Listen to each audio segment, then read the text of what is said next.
Señores, son las 9 en punto de la noche. Bienvenidos a una nueva entrega de 3356. Es un gusto, como siempre. Denise. Es un placer, Gabriel. ¿Cómo Buenas estás? noches. Bien, buenas noches a ustedes también. Y hoy traemos un tema que no suele ser muy vox populi, ¿no? Pero de unos tiempos de esa parte se ha puesto sobre la mesa. Arrancamos esta edición de 3356.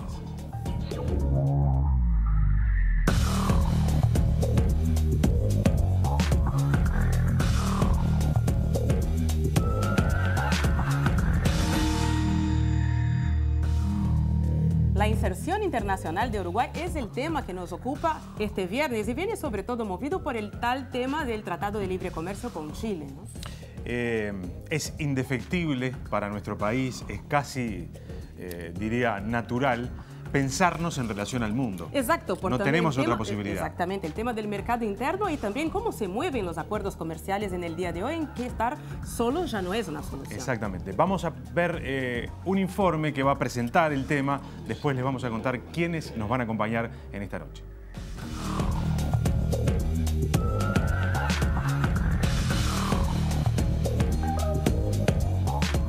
La apertura de nuevos mercados ha sido señalada históricamente como uno de los principales impulsores para el desarrollo productivo y es una de las prioridades de Uruguay. Con un mercado interno pequeño, el país necesita obtener el máximo de su capacidad productiva a partir del acceso a consumidores externos. En el contexto de la lógica de las cadenas globales de valor, los procesos productivos se vuelven fragmentados según las ventajas específicas de cada región.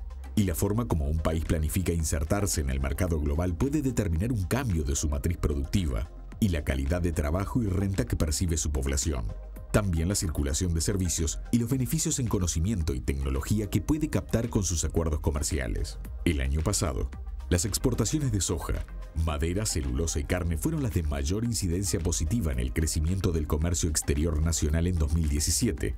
Según el informe anual del Instituto Uruguay 21, China fue el principal socio del país. Destinó el 28% de las exportaciones uruguayas, seguido por los países de la Unión Europea, 16%, y Brasil, 13%. En un encuentro este mes con empresarios y autoridades suizas, el ministro de Economía, Danilo Astori, dijo que la inserción internacional es para Uruguay una cuestión de Estado y una de las líneas estratégicas del proyecto nacional. Sin embargo, recientemente, la negativa por parte de sectores del Frente Amplio de apoyar el Tratado de Libre Comercio firmado por Uruguay y Chile el 4 de octubre de 2016 ha generado críticas y preocupaciones. Por un lado, se discute el mensaje que el país estaría enviando al mundo al rechazar un acuerdo largamente negociado por su propio gobierno.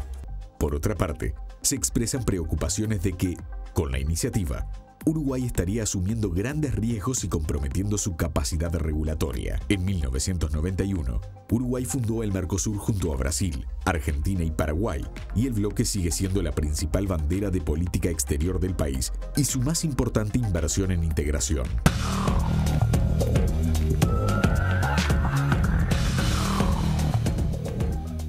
Quedó presentado el tema del programa de hoy. Pueden empezar a comunicarse con nosotros, @3356TNU es nuestro Twitter. Allí pueden dejar sus comentarios, también preguntas. Vamos a interactuar en la medida de lo posible en el programa con ustedes. Exactamente, ya vamos entrando en calor, ya en el próximo bloque vamos a recibir a Magdalena Vaz, que es profesora adjunta de Derecho Internacional Público e investigadora del Sistema Nacional de Investigadores. Hacemos una pausa y ya venimos.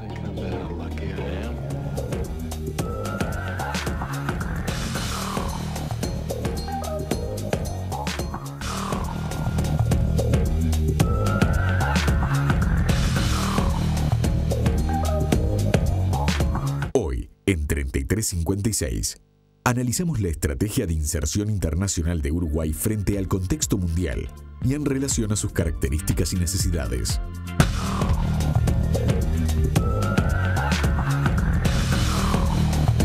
Señores, son las 9 de la noche y 7 minutos. Es un gusto compartir ahora la mesa con nuestra primera invitada, Denise. Exactamente, Magdalena, buenas noches, muchas gracias. Muchas gracias a ustedes por Volvemos la invitación. a presentarte, estamos con Magdalena Vaz, que es profesora adjunta de Derecho Internacional Público e investigadora del Sistema Nacional de Investigadores. Bueno, Magdalena, la primera pregunta para entrar de forma bien genérica y después entrar en lo más específico es, bueno, el informe decía que Uruguay apuesta al Mercosur como su gran plataforma de inserción en el mundo, pero después intenta firmar tratados más en la chiquita, digamos. De forma general, ¿cómo vos calificarías esa estrategia uruguaya de los últimos años de buscar mercados? Bueno, Uruguay tiene una estrategia de inserción internacional amplia, extensa, busca constantemente nuevos mercados, no solo cuando hay problemas dentro del bloque, sino que constantemente está buscando mercados y también constantemente está buscando ser parte de nuevos foros, ya sean comerciales o en otras áreas políticas, por ejemplo. Ha sido desde sus inicios esa vocación internacional del país y de estar presente en todos los foros que tiene al alcance. Un ejemplo muy puntual fuera del área comercial puede ser esta segunda instancia de participación de Uruguay como miembro no permanente en el Consejo de Seguridad de Naciones Unidas. Claro, esto es bien interesante que estás marcando, porque inmediatamente que uno piensa en las formas en el que el país o cualquier país se inserta en el mundo, inmediatamente viene la referencia a lo comercial, ¿no? A las estrategias de inserción relacionadas con el comercio. Sin embargo, un país se relaciona también con su entorno y con el mundo desde otros lugares, desde otros costados. Es más, esa vocación internacional que vos decías que tiene el Uruguay probablemente nació antes de la necesidad de salir a buscar mercados y salir a buscar relaciones comerciales hacia afuera, ¿no? Sí, de hecho es bien interesante lo que tú estabas preguntando, sobre todo porque hoy en día parece que el foco de la discusión es si Uruguay debe en este momento, si el Parlamento uruguayo, porque el foco es ese, si el Parlamento uruguayo debe aprobar o no el Tratado de Libre Comercio con Chile, el que fue firmado hace unos años. Sí, octubre de 2016. Exactamente. Pero en realidad el foco debería ser puesto no tanto en TLC sí o TLC no, sino que el foco debería ser puesto en el contenido de esos acuerdos. O sea, y de hecho la discusión, lo interesante de esta discusión, que yo celebro que se esté dando en este momento, pero creo que lo interesante de esta discusión es que deberíamos haberla tenido previamente.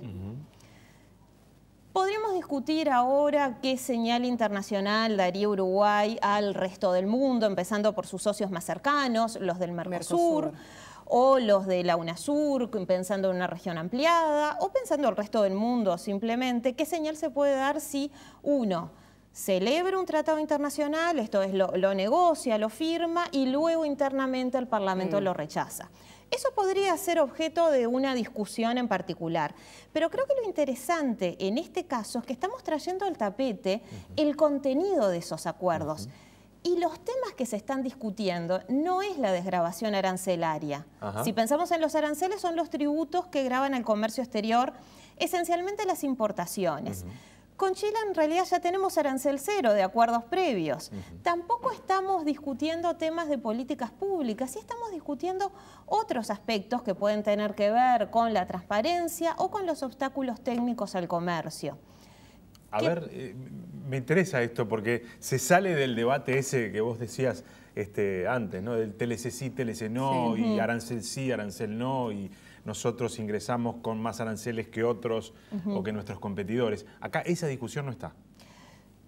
En realidad está en el discurso del ministro de Economía, uno lo podría ver y es importante. No creo que sea una discusión que Uruguay deba olvidar. O sea, el ingresar con arancel cero, con menos aranceles, otros mercados, obviamente que trae beneficios en cuanto a la competitividad.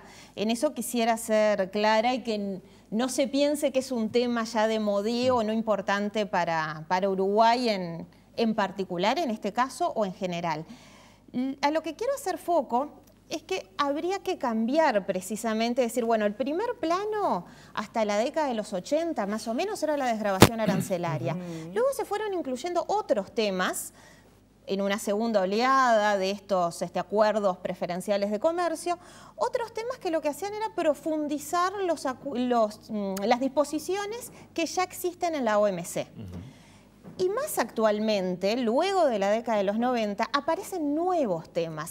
Temas que ya no están regulados por la OMC, que lo exceden, por eso generalmente reciben el nombre de temas OMC, esto es Organización Mundial del Comercio, extra. Claro. Y ahí es donde aparece, por ejemplo, el tema de las inversiones, que es uno de los temas candentes hoy puntualmente en la renegociación del NAFTA entre México, Estados Unidos y Canadá, pero también fue uno de los temas candentes en el TPP o en el TPP-1, como me gusta decirle a mí, o TPP de 11 o CPTPP, que vendría a ser ese acuerdo sin Estados Unidos. Claro. Ahora, Magdalena, me quedé con una parte de tu respuesta que es la negociación para futuros acuerdos, ¿no? Justamente hoy Uruguay empieza junto a sus socios de Mercosur una negociación, un inicio de negociaciones en Corea del Sur. Justamente hoy se lanzó eso, está el ministro, el canciller Ninovo ahí. Y uno de los argumentos en pro del TLC es que, bueno, esto puede sembrar precedente para futuros acuerdos. ¿Vos ves que esto pueda sesgar negociaciones por parte de Uruguay en otros foros, lo del Chile, que quede como una duda eterna de si el Parlamento... Bueno, habría que ver cuál es el contenido de ese acuerdo, cuáles son los temas que se están negociando. Yo quisiera poner el foco en este momento en lo que son los capítulos de inversiones de los TLC o los tratados bilaterales de inversión en general, porque a veces nos ponemos a analizar simplemente los tratados de libre comercio y nos olvidamos que hay toda una red de acuerdos en materia de inversión que también, como decía un poco el informe, pueden establecer algún tipo de limitación o algún tipo de condición a la capacidad regulatoria del Estado. Estos acuerdos, los tratados bilaterales de inversión o los capítulos de inversiones en los tratados de libre comercio, suelen establecer la posibilidad para el inversor que si ve de alguna manera vulnerada su inversión, siempre en términos jurídicos, no en términos políticos, demandar al Estado anfitrión, demandar a ese Estado donde invirtió. La situación es la siguiente. Que y además en foros internacionales, ¿no? Sí, exactamente. Es decir, pierde el Estado la capacidad de regular. Bueno, habría que ver estos acuerdos si tienen la obligación de agotar la jurisdicción doméstica, que podría burlarse también, porque hay unas cláusulas que así lo permiten, que es la llamada cláusula de la nación más favorecida, que actúa como un espejo. Claro. Lo que hace es que los beneficios de otro acuerdo se reflejen a este. Entonces, por más que yo tenga la obligación de agotar la jurisdicción doméstica, como tengo otro que me favorece más, voy por ahí, ¿sí? Eso es bien interesante lo que estaba señalando. Pero se va a foros internacionales, como por ejemplo el CIADI, el Centro Internacional de Arreglo de Diferencias Relativas a Inversiones, como en el caso Philip Morris contra Uruguay. Ese es un caso emblemático para Uruguay, obviamente, pero también para el mundo, porque lo que se cuestionó fue una política pública de salud que Uruguay estableció en base a lo que es el artículo 11 del Acuerdo Marco sobre Control del Tabaco. El tabaco es una mercadería muy particular porque es la única mercadería cuyo comercio es lícito, sin embargo existe un tratado internacional vinculado al control y la prevención de su consumo. Si bien es una mercadería lícita, no está pasando con otros casos. El laudo fue totalmente favorable para Uruguay, se reconoció el poder soberano de policía, del Estado, de poder regular en estas áreas. Sin embargo, fueron 6 años de litigio, sin desmerecer el excelente resultado para Uruguay y la brillante defensa que tuvo Uruguay, porque hay que reconocerlo como se reconoce internacionalmente. Pero hay otros casos donde también se ve esta limitación de lo que es la capacidad regulatoria del Estado. Hay uno vinculado también al tabaco que se dio con Philip Morris Asia contra Australia. Este caso tiene sus particularidades porque la empresa se restableció en Hong Kong para poder demandar al Estado. Eso lo reconoció un tribunal internacional, que no fue el CIADI. Bueno, el CIADI no es un tribunal, administra este arbitraje, tendría que explicarlo eso, pero lo reconoció la Corte Permanente de Arbitraje. Si bien no se llegó al fondo del asunto, hay un vecino que siempre se lo toma como el hermano menor de Australia, que es Nueva Zelanda, que en el 2012, cuando Philip Morris demanda a Australia, tenía en su parlamento, para ser discutida, una ley también de empaque plano. El empaque plano, a diferencia de lo que tenemos en Uruguay, no permite el uso de la marca. Exacto. ¿Sí? Sí, obviamente aparece el fabricante por una cuestión de defensa del consumidor, porque yo tengo que saber quién fabricó ese producto, ¿sí? También es una defensa de la empresa por si llegara a haber productos defectuosos y que no se confundan. Les decía que Nueva Zelanda tiene una norma que estaba, un proyecto de norma que estaba muy avanzado y decide suspender su sanción. Claro. ¿Hasta cuándo? Hasta que existiera un laudo en el caso Philip Morris Asia contra Australia. Ese es un claro caso de congelamiento regulatorio. Claro. El Estado deja de regular precisamente por el miedo de que también lo demanden a él. Claro. O sea que estamos ante algún tipo de disposición en este tipo de tratados que son peligrosos para los estados nacionales porque pierden capacidad de control inclusive sobre sus políticas públicas. Exactamente. O podrían perder, digamos. Sí, siempre estamos hablando en términos eventuales, ¿sí? Y siempre estamos hablando que deberíamos analizar cada caso concreto. Por eso me parece que la discusión que se está dando y el marco que se está dando hoy en día es muy positivo, que es analicemos el tratado antes de sacar una política que sea TLC sí, TLC no, claro, TBI sí, claro, TBI no. Que se discuta antes, que se discuta el momento de la negociación. Y quisiera contarles otro caso que es sumamente llamativo, que se dio en Sudáfrica, y creo que es un caso donde se ve realmente cuáles pueden ser los efectos nocivos de tener este tipo de régimen de solución de controversias inversor-Estado. Constitución del 94 en Sudáfrica regula todo lo que sea necesario para paliar los efectos del apartheid, para poder salir del apartheid. ¿Sí? Era necesario, de hecho, regularlo a nivel constitucional, pero también es necesario bajarlo a otras áreas porque los efectos estaban también en temas económicos. La producción no estaba en manos de esa población históricamente desfavorecida. Entonces el Código de Minería lo que hace es establecer diferentes formas para que esa población históricamente desfavorecida, y con especial énfasis en algunos grupos como pueden ser las mujeres, pudieran acceder a lo que es la explotación minera. Una de esas opciones era la desinversión del 25% de las explotaciones mineras. Un porcentaje que, si estamos hablando del derecho humano a la igualdad, parecería un porcentaje totalmente menor, ¿no? Claro. Para cualquiera de nosotros. Muy bien. ¿Qué sucedió? Que 9 nacionales de Italia, más una empresa sentada en Luxemburgo, demandan a Australia porque entienden que esto va en contra, vulnera sus derechos como inversores.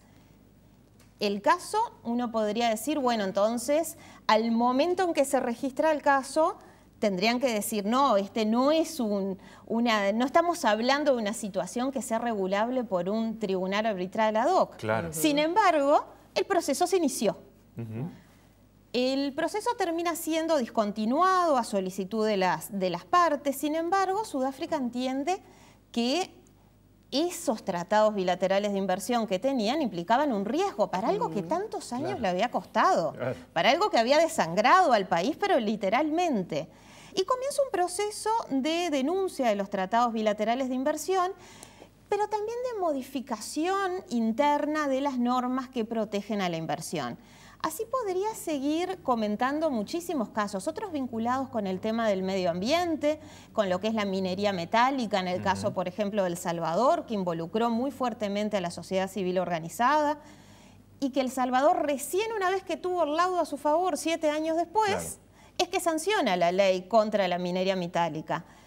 Y de hecho, hasta ahora podemos decir, bueno, estuvimos mencionando a estados en desarrollo. Es cierto, mis ejemplos fueron todos de estados en desarrollo. Podríamos discutir el caso de Australia, Nueva Zelanda, pero les voy a poner un último ejemplo que está pendiente, entonces todavía no conocemos cuál va a ser el resultado, con Alemania. Después del desastre nuclear en Japón, con Fukushima, en Alemania se discutió en el Parlamento si realmente se debía seguir con ese tipo de plantas nucleares para generar energía. El Parlamento votó que a partir del 2022 no debía haber más plantas nucleares, por tanto todas estas plantas tienen como tiempo máximo de vida ese año. 3 empresas demandaron a Alemania. Estamos hablando de una de las principales potencias en el mundo. Una de ellas la demandó ante el CIADI, que fue la empresa Vattenfall, que es una empresa sueca. Demanda no por un tratado bilateral de inversiones, sino por la Carta Europea de Energía. Y demanda más o menos por unos 4.000 millones de euros.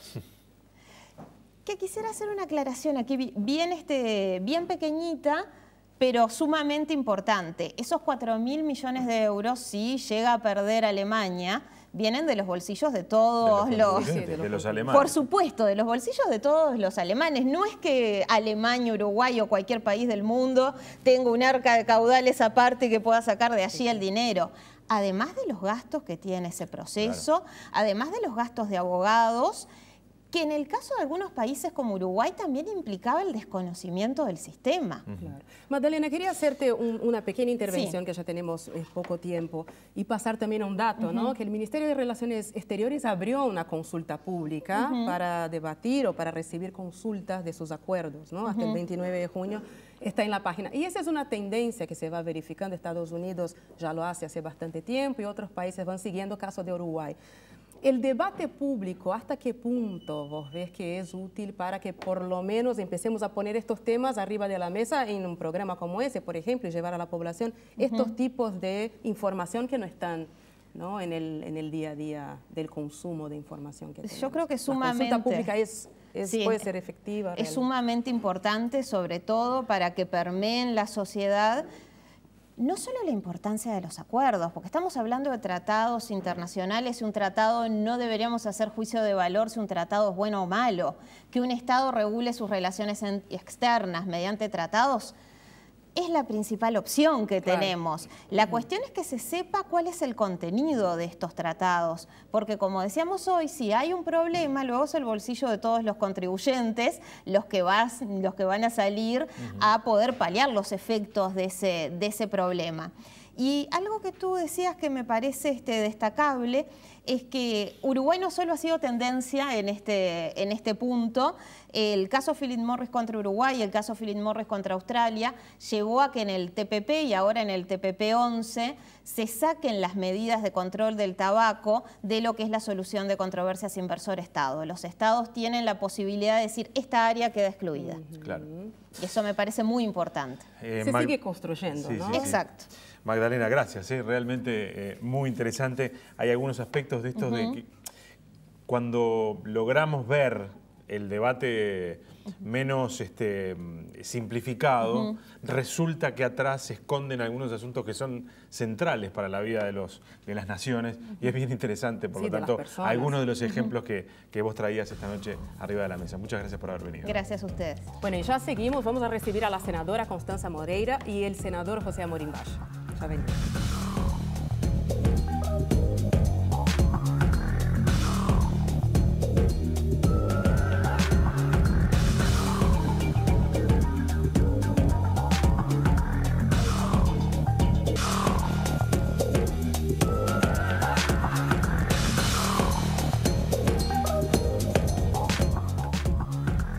Bueno, volvemos con 33-56, ya acá haciendo un predebate. Gabriel, es contigo. Senador José Amorim, gracias por acompañarnos. Al contrario, gracias. Senadora Constanza Moreira, gracias por estar acá. Gracias a ustedes. Muchas gracias. Bueno, imagino que vieron la previa, vieron la mesa con Magdalena, y me parece muy interesante algunos de los aspectos que ella planteaba. Solemos simplificar los debates, eso en general le saca riqueza al debate, le saca elementos, y me da la sensación de que estamos cayendo demasiado seguido en esas cosas. TLC sí, TLC no. Y seguramente hay otros asuntos para debatir que son mucho más provechosos. Pero voy a caer en esa reducción básica para después ingresar en el detalle. ¿Qué hacemos con el TLC con Chile? Bueno, empiezo. Me gustó Magdalena porque creo que de alguna manera felicita que el tema se haya puesto en el debate y que podamos abrir los tratados y discutir si son o no son beneficiosos para el interés nacional. Nosotros los tratados en el Parlamento solo los podemos votar sí o no. Es decir, no tenemos la posibilidad de abrirlos. En Estados Unidos existe una cosa que se llama el fast track. El fast track es cuando hacen lo mismo que Uruguay, porque si no, claro, ellos son una potencia mundial, pero eso es una cosa que termina poniendo las cosas en sí o no, porque como no las podemos abrir, finalmente el Parlamento ratifica lo que el Poder Ejecutivo hizo o no. En relación, pero me gustó lo que dijo ella en el sentido de que nosotros que armamos también toda esta discusión del TLC con Chile y el Tratado de Protección de Patentes, Bueno, yo observo que hay una gran cantidad de artículos que hablan a favor y en contra del Tratado de Libre Comercio con Chile, que van más allá del tratado con Chile, porque nosotros con Chile tenemos una relación comercial muy pequeña. Creo que el comercio es algo así como menos del 2%, y el tratado de servicios, el comercio de servicios, que es lo que tendría este tratado, porque ya tenemos un TLC con Chile, es muy escaso. Es decir, no estamos hablando de la importancia cuantitativa del comercio con Chile, sino de estos tratados de nueva generación, y ahí va la segunda cosa que me gustó de Magdalena, que ella se metió con los tratados bilaterales de inversión, que el Uruguay tiene un montón firmado. Y que casi 30. Casi 30, yo pensé que eran 20, y me dijo, no, son como 30. El tema de los tratados bilaterales de inversión, tenemos uno con Finlandia, por ejemplo, que nosotros siempre somos un país chico, siempre. En cualquier hipótesis somos un país chico, solo con otros somos grandes, por eso defendimos tanto el Mercosur. Un país chico con uno más grande, que va a ser lo más probable que nos pase, termina aceptando los condicionamientos del grande. Porque yo hago un tratado de inversiones con Alemania. Para las inversiones alemanas en Uruguay, no para las inversiones uruguayas en Alemania, porque nosotros no tenemos inversiones en esos países. Entonces, yo creo que nosotros... me gustó lo que dijo ella, porque creo que uno dice hay que abrirse, hay que celebrar tratado. ¡Ojo! Hay que mirar que el cangrejo abajo de la piedra, o desanudar el tratado y examinarlo cuidadosamente. Senador. Bueno, bien, la discusión es, como dicen ustedes, TLC sí o TLC no, y con pocos argumentos, porque el mundo que vivimos va demasiado rápido. Y la gente se acostumbra al Twitter y a las cosas cortas. Si hay un mensaje de más de 5 minutos, la gente no lo escucha. Ahora, estos son temas profundos. Sí, es una discusión compleja, ¿no, Magdalena? Son temas profundos. Y claros. por supuesto que hay que ver qué dice el TLC. Habrá TLCs que son buenos y votables, y habrá TLCs que no serán buenos y no votables. Lo que yo creo es que Uruguay necesita tratados de libre comercio para insertarse en el mundo. Los necesita. Es imprescindible tenerlos. Y creo que hay que trabajar para tenerlos. El problema es que el problema que yo veo, por ejemplo, en el caso de Constanza, pero no el de Constanza, vamos a generalizar, vamos a decir, en algunos grupos, es que encuentran cangrejos abajo de todas las piedras. Entonces, ningún TLC sirve. Porque cuando era Estados Unidos, ¿por qué era Estados Unidos? El TLC de Estados Unidos ni siquiera se entró a discutir. No dijimos, no, con Estados Unidos no quiero. No es si el tren pasó. No es si el contenido era bueno o era malo. No quiero contenido, no quiero nada. Con Estados Unidos no quiero. Bueno, era Estados Unidos, hay gente que tiene esos recuerdos de 60, en fin. China. Bueno, nosotros con China tenemos un problema. Tenemos un problema que nuestros principales competidores, Australia y Nueva Zelanda, tienen tratado de libre comercio con China, y entonces nosotros vamos a tener dificultades en el acceso a ese mercado. No solo en lo que estamos exportando ahora, sino en lo que podríamos exportar, que es alimentos con valor agregado, manufacturados, que China empieza a crecer esa clase media que no existía. Hoy son 600 millones de chinos en la clase media. Entonces, es un mercado fenomenal. Yo creo que no podemos decir de entrada, no, China no, porque es demasiado grande. Los tratados de protección de inversiones. Yo era presidente de la Cámara de Diputados cuando votamos el de Finlandia. Con el frente en contra, obviamente. Y eso fue lo que permitió la tragedia de UPM, Botnia en aquel momento, que es lo que permite que el único proyecto al que el presidente de la República está totalmente jugado, que es el Botnia 2 o UPM 2, pueda existir. Entonces, son necesarios los tratados. Y el Uruguay, un país chico, no va a crecer hacia adentro. Tiene que crecer hacia afuera. Ahora, coincido con Constanza, en algo coincidimos. No todos los acuerdos son buenos, no todos los TLC son buenos. Hay que ver qué es lo que contienen. Ahora, a mí me parece, así como creo que hay que ver lo que contienen, me parece torpe y negativo para Uruguay decir, no, con este país no hago de ninguna manera. Tenemos que ver cuál es el contenido. Hacíamos esa pregunta, Magdalena, ¿no? Si ahora justo se empieza otra negociación con Corea del Sur, que es el cuarto país de Asia, es una puerta de entrada importante, ¿no? Para el Mercosur en Asia. ¿Hay ahí como una sombra de aislamiento posible, de ver que Uruguay está trancando con Chile, que ¿Ustedes ven eso, que puede abrir un precedente? Yo no, me parece que es más, cuanto menos negociación? hablemos de que generamos un precedente negativo con esto, vamos a andar mejor, porque también los precedentes se generan si uno dice que se generan precedentes. Por decirlo de alguna manera. Vamos a sacar este cuco arriba de la mesa. Lo estamos estudiando. Nosotros lo que pedimos fue abrir el tratado, discutir el efecto de las listas negativas, las cláusulas trinquete, todo eso muy complicado. Dimos una discusión en el plenario del Frente sobre eso. Hay un debate público, se escriben artículos de un lado, del otro. La Diaria, por ejemplo, recoge una buena cantidad de este debate. Pero el tema no es Chile. El tema no es Chile. No puede ser Chile. No puede ser que lo celebró Tabaré con Bachelet, entonces son amigos y tenemos que aprobarlo. No. El tema no es Chile. El tema es que el tratado con Chile es un tratado de lo que se llaman tratados de nueva generación. Chile está en condiciones de firmar esas cosas, porque Chile está abierto al mundo desde la época de la dictadura y la política económica de los gobiernos de la concertación no cambiaron eso. Tiene arancel cero y además Chile, no sé, el 80% de las exportaciones de Chile son cobre. El Uruguay no, el Uruguay tiene una estructura diversificada de exportación, cada vez más diversificada. Dejamos de ser el país de la vaca, somos el país de la vaca, de la soja, de la celulosa, del arroz. Me miré todos los números ahora de comercio exterior. Todo el agro y después servicios, que es la parte que se viene. Es cierto que nosotros venimos creciendo en servicios. El servicio más importante que da el Uruguay es el turismo. El turismo. Son como 4 millones ya que hay, pero es regional. Entonces, si uno mira la estructura de comercio del Uruguay, ¿qué tiene? China, es el 30%, ¿no?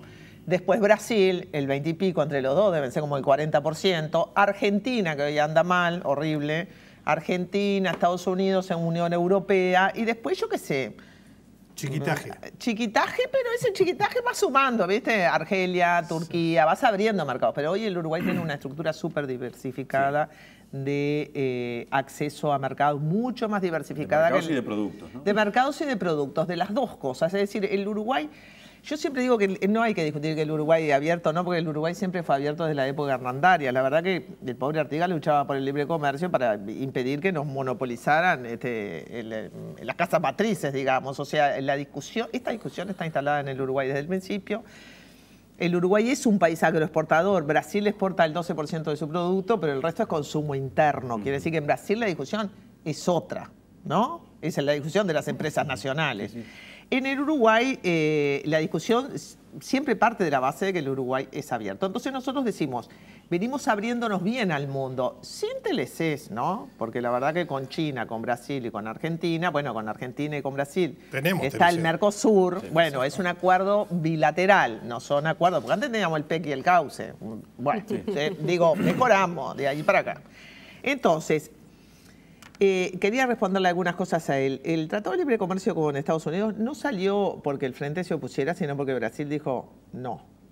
Brasil dijo no, ustedes no van a salir negociando con quien quieran por ahí.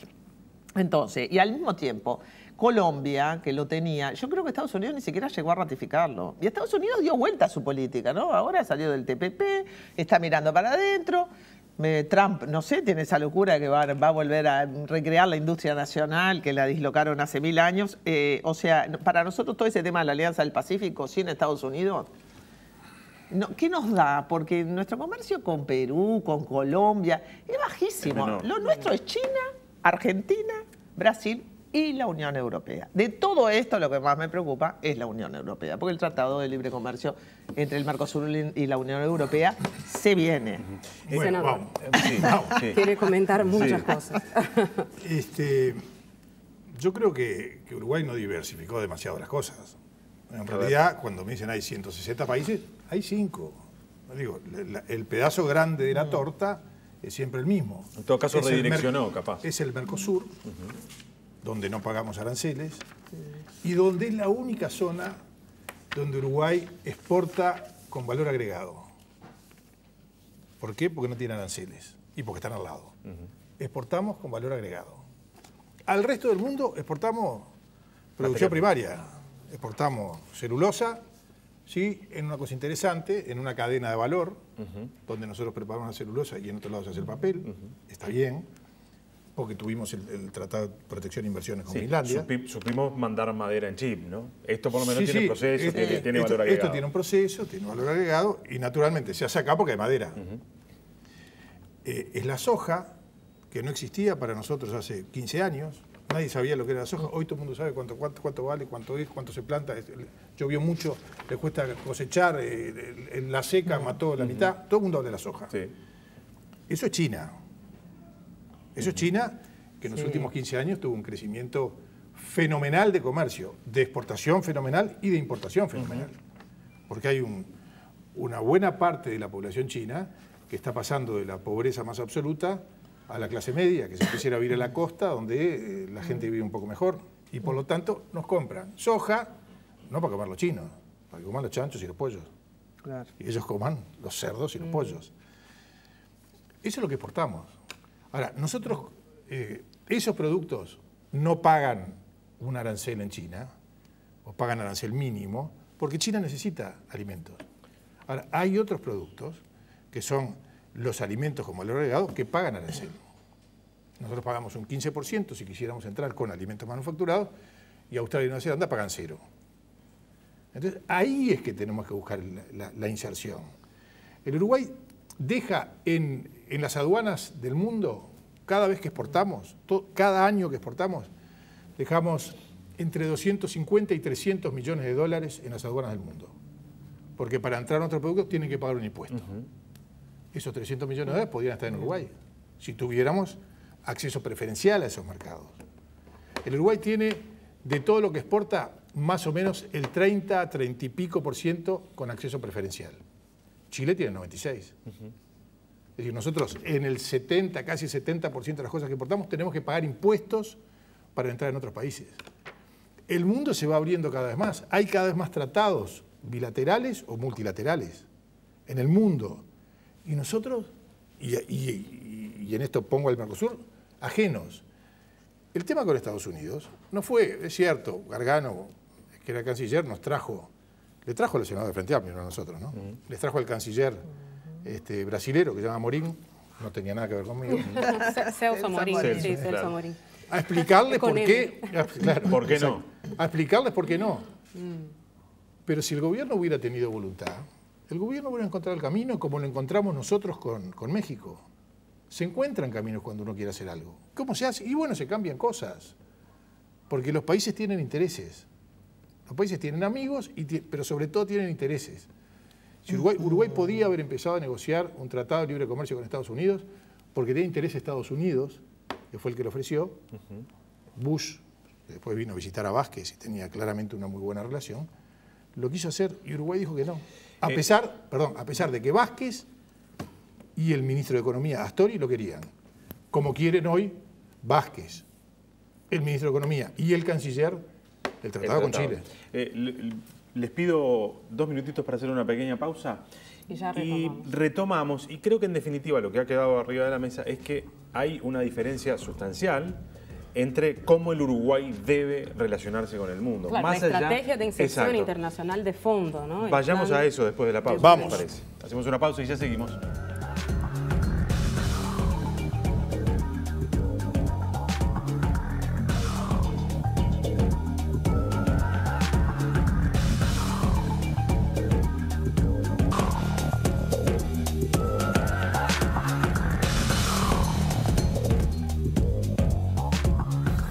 Bueno, retomamos 3356. Sí, volvemos con esa discusión del plan de vuelo de Uruguay de inserción internacional, ¿no? La estrategia de fondo, que acá hay 2 visiones distintas de inserción.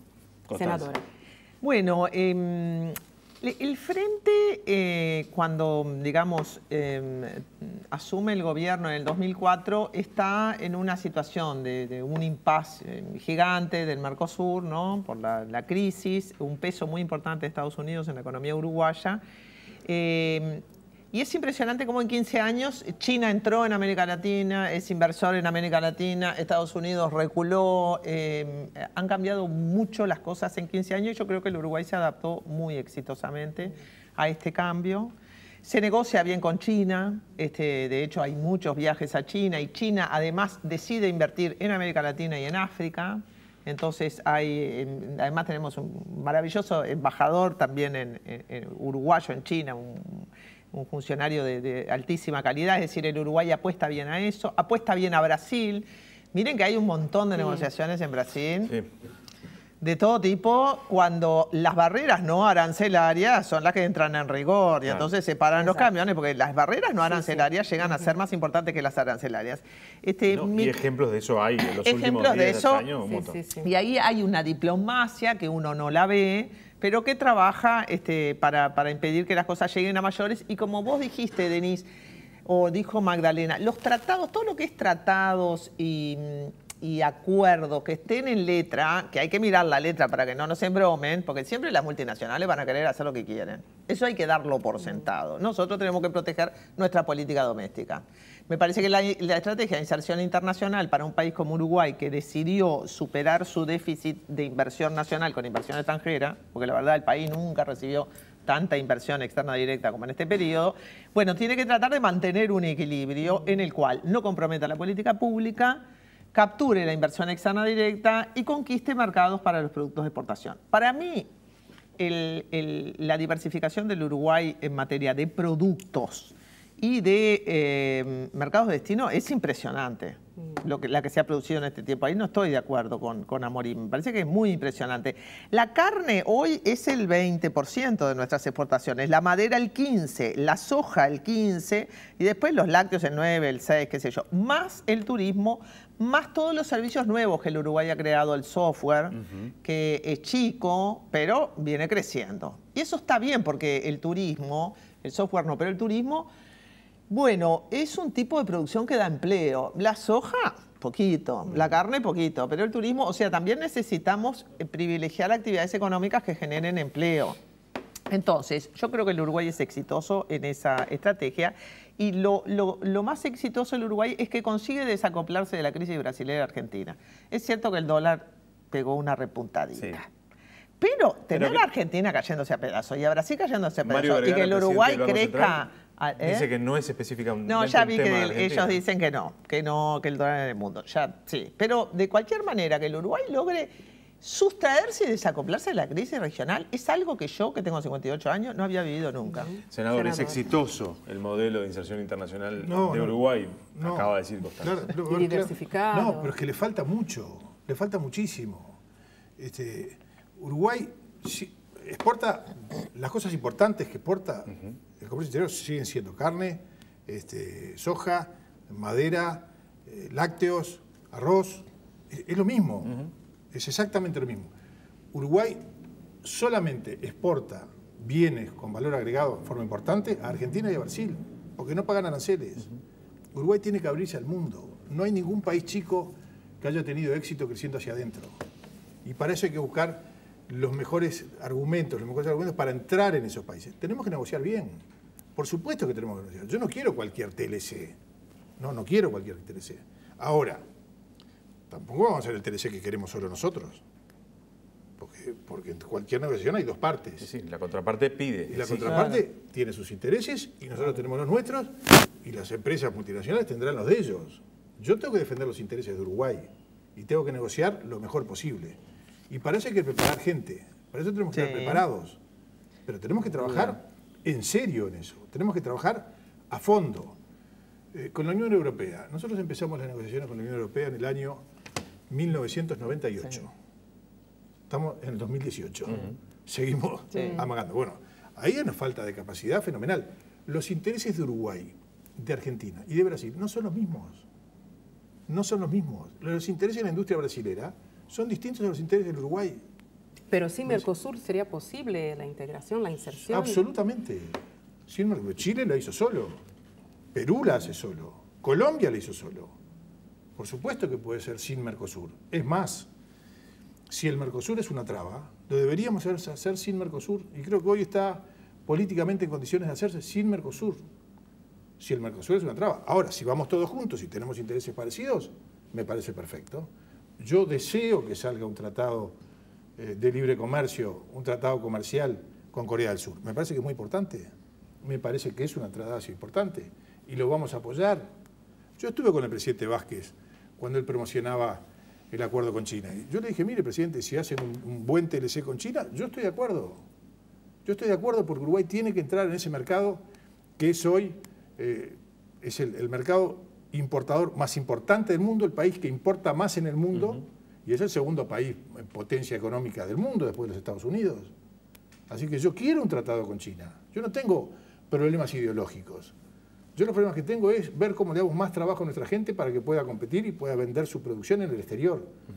Y yo quiero que Uruguay pueda vender alimentos manufacturados, alimentos con valor agregado, para que vayan en una bandejita, para que después vayan a la mesa o al microondas en una casa en Shanghái. Y hoy no lo podemos hacer. Pero... No lo podemos hacer porque competimos mucho más caro que nuestros competidores, porque tenemos que pagar un 15% más que Australia y Nueva Zelanda. No, porque él dice que en realidad nosotros le vendemos productos con valor agregado a Argentina y Brasil por una cuestión arancelaria. No, porque también tenemos tratados, tenemos acuerdos de complementación productiva. Poquitos, mucho menos de los que hubiéramos querido.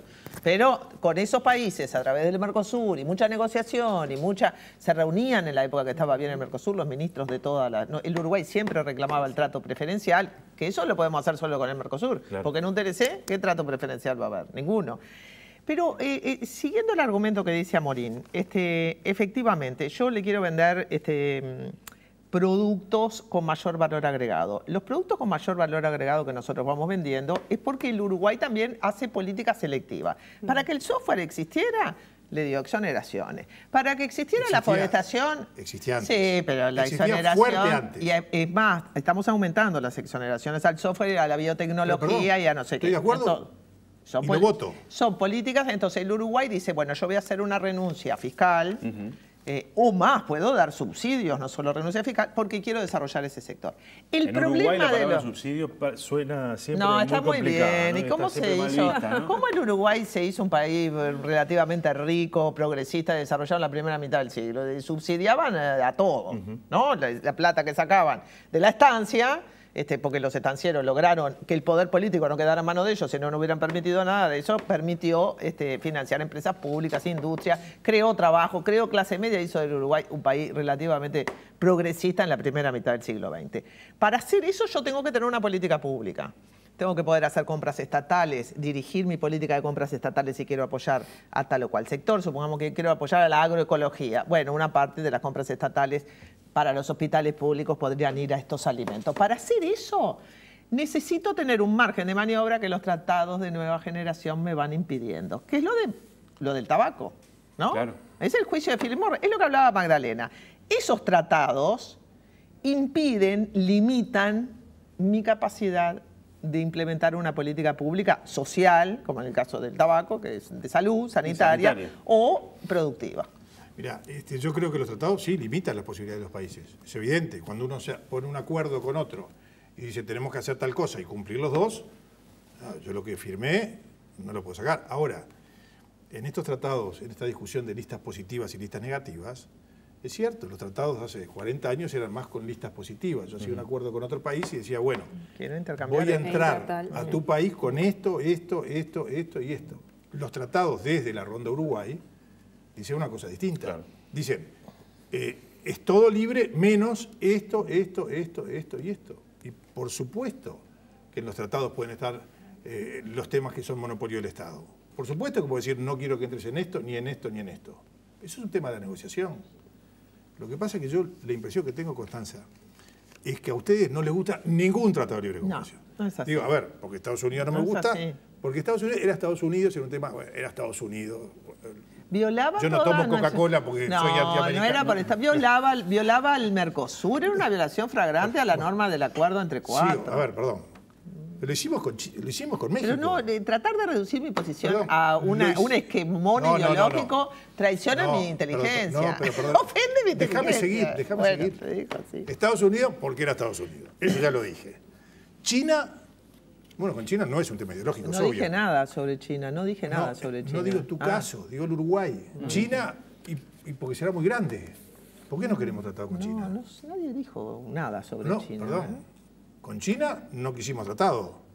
Y obviamente hubo voces de Frente Amplio que decían con China no quiero tratado. Ahora viene Chile, que está acá al lado, que no es un gigante, no es una cosa que nos asuste Chile. Y con Chile tampoco queremos. Entonces la impresión que tiene uno es que yo no quiero nada. Lo quiere el presidente de la República, lo quiere el canciller, lo quiere el ministro de Economía, y el Frente le dice no.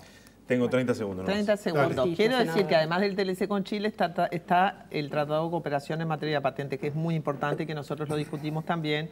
Por suerte ahora la industria farmacéutica es la que ha salido a poner el grito en el cielo por el Tratado de Cooperación en materia de patentes, porque las grandes multinacionales farmacéuticas se instalarían acá o serían las que patentarían acá. Lo mismo las multinacionales de agroquímicos, también parte de los agroquímicos nacionales, empresarios nacionales, están empezando, gracias al debate público que se instaló, a ver cómo sus intereses podrían verse afectados con esto. No es un problema, para mí todo es siempre ideológico porque las perspectivas que tenemos de la política son muy distintas, por algo pertenecemos a partidos distintos. Pero lo que queremos es estudiar en serio los temas y ver quién gana, quién pierde y cuál es la ecuación que resulta para el beneficio o perjuicio del país. A los dos, muchas gracias. Yo pensé que ibas a 30, bueno, 30 segundos. 30, pero tiene que ser 30. 30. Bueno, yo creo que tenemos que animarnos a hacer cosas. Yo creo que el país está enfermo de no animarse. Creo que tenemos problemas serios y tenemos que dar un paso. Y tenemos que decir, bueno, salgamos a conquistar el mundo. Bueno, con inteligencia, con cabeza, animarnos a hacer tratados de libre comercio para colocar el trabajo de nuestra gente en el exterior, para que haya más cantidad y calidad de trabajo en Uruguay. 30 segundos cumplidos. Senadora, Nos tenemos que ir. muchísimas gracias. Gracias a ustedes y hasta el viernes que viene. Hasta el próximo viernes.